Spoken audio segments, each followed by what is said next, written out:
दिल्ली एक ऐसा शहर है जो पुराने और नए का संगम है, पर कुछ जगहें ऐसी हैं जो दोनों से बाहर हैं। एक ऐसा ही पार्क, रघुनाथ पार्क, जिसका कोई रिकॉर्ड अब नहीं है। वह पार्क अब सिर्फ उन लोगों को दिखता है जो या तो उसकी खोज में हैं या उसे पहचानते हैं। पिछले जन्म से 4 दोस्त, काव्या, सत्तीसाइस, डॉक्यूमेंट्री फिल्म मेकर स्वाभिमानी और तार्किक ऋत्विक, 28, लेखक और पुनर्जन्म सिद्धांतों का जानकार साहिल, जॉर्ज सास, डिजिटल साउंड डिजाइनर नास्तिक आलिया, 37, इंट्रोवर्ट और हाइपर सेंसिटिव वीडियोग्राफर।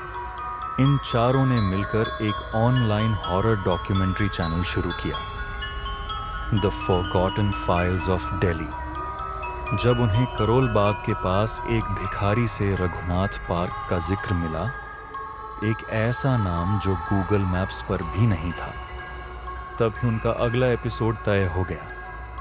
जब वे पार्क के गेट तक पहुंचे तो वहां वही भिखारी बैठा मिला। वह बड़बड़ा रहा था, 4 आए हैं फिर, ठीक 30 साल बाद। पिछली बार भी ऐसे ही 4 आए थे, सिर्फ एक ही बचा था, लेकिन उसकी आंखें अब भी जलती हैं। उनके पास जाते ही उसने फुसफुसाकर कहा, झूला हिलता है और आत्मा जगती है, मत जाना। पार्क में घुसते ही घड़ी की सुइयां रुक गईं। टॉर्च बार बार झपकने लगी, फोन नेटवर्क गायब, और सबसे अजीब बात, बाहर से आने वाली कोई आवाज अंदर नहीं आती थी। झील की सतह अब भी थी, पर उसमें किसी ने जलती आंखों से देखा। वे सब एक पल को खुद को बच्चों के रूप में देख रहे थे। रात 12:13 पर झूले ने अपने आप हिलना शुरू किया। आलिया ने कैमरा झूम किया। वहां एक लड़की बैठी थी, बाल बिखरे, आंखें काली, पैर उल्टे। फिर वह अचानक गायब हो गई, पर उसके बाद उनके पैरों के पास गीली मिट्टी में चारों के नाम खोदे हुए दिखे, काव्या, ऋत्विक, साहिल, आलिया। तुम लौट आए हो। पार्क के बीचों बीच एक गहरा कुआं था, जिसे लोहे की जंजीरों से बंद किया गया था। ऋत्विक ने कहा, यही वो जगह है जहां दिव्या की लाश मिली थी। काव्या को अचानक भयानक सिरदर्द हुआ और एक फ्लैश। 1977।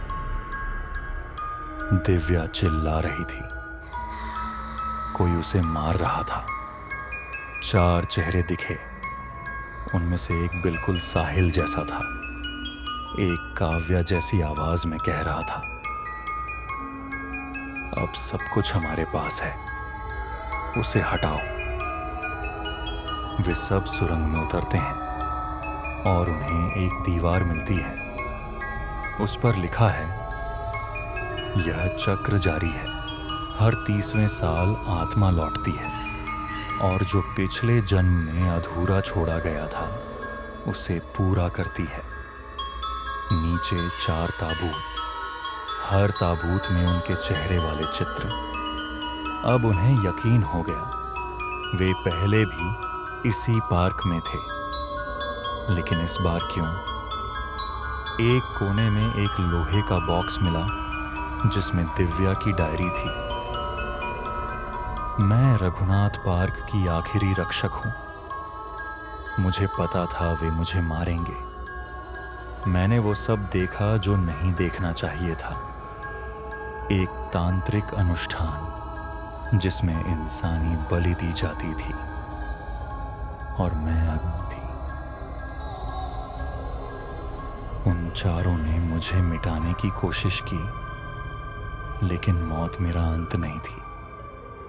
मैं समय में फंस गई। रात के तीसरे पहर पार्क में सब कुछ बदलने लगा। चारों के चारों ओर पेड़ फुसफुसाने लगे, जमीन कांपने लगी, हवा में जलन महसूस होने लगी। झूला घूम रहा था। बिना रुके 4 आत्माएं प्रकट हुईं। एक लड़की दिव्या, 2 एक साया जो सिर्फ पीछा करता था, एक तांत्रिक जो अब भी अनुष्ठान कर रहा था, एक बच्चा जो उन्हें फिर से वही गलती दोहराने कह रहा था। साहिल को भ्रम होने लगा। उसे दीवारों से आवाजें आने लगीं। काव्या जोर से चिल्लाई, मैंने कभी कुछ गलत नहीं किया, ये सब मुझसे मत जोड़ो। लेकिन तभी एक आत्मा बोली, अगर तुमने कुछ नहीं किया तो यादें क्यों वापस आ रही हैं? आलिया बार बार कह रही थी, मैं दिव्या हूँ, मुझे मार दिया गया था।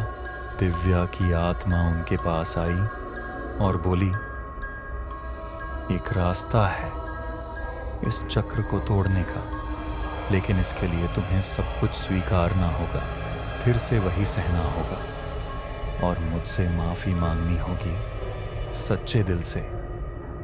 सभी चारों ने हाथ जोड़कर कहा, हमें माफ कर दो, शायद हमारे ही कर्म थे जो हमें यहाँ लाए। एक अनुष्ठानिक वृत्त तैयार किया गया। हर किसी को अपने ताबूत में लेटना था। दिव्या बोली, या तो तुम सच्चे हो या फिर मैं हमेशा की तरह तुम्हें कैद करूंगी। रात 3:30 पर सब ने आंखें बंद की। सुबह 6 बजे चारों बाहर पार्क के पास एक सड़क किनारे बेहोश मिले। पास में पुलिस थी, एम्बुलेंस भी।